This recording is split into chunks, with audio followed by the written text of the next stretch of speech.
Imagine Batsadi Bomkose buying a ticket to go and watch Malaika perform only for you to have a live WWE SmackDown. Hi, YouTube family. Welcome to All Trending Mzansi. Batsadi Bomkose, most of you all know the Afropop group called Malaika. Well, the group has been having issues for the past years to the point whereby Utidi Nobongani, it kind of looked like they broke apart. So Tidi is no longer part of the group allegedly. So now Ubongane found a new partner. The name I cannot pronounce it properly, so I'll write it here on the screen. So when Bongani and this new partner, they were performing, not Tidi going to the stage, but Kosi and requesting for the mic. She did not even request Kosi. She took the mic from this poor lady while they were singing.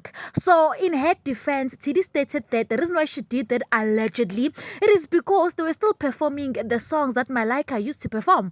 And Malaika is a trio, not a duo. So basically, whenever they're performing, she needs to be there. Pella, we know that Utidi, she's no longer part of the group. So we don't understand why was she so angry to go to the stage and grab the mic from that young lady while she was there performing. And it looks like they were lip syncing her song even. Even I will be super furious to find out that there is someone who's trying to impersonate themselves to be me, whereas they're not even me.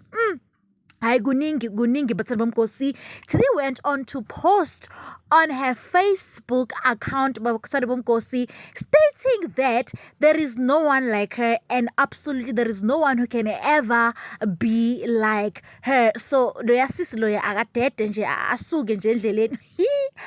Hi, Ziabuya Impela. Please do leave a comment down below. But do you think what Tidi did was justified or not? I would really like to hear your views on this one.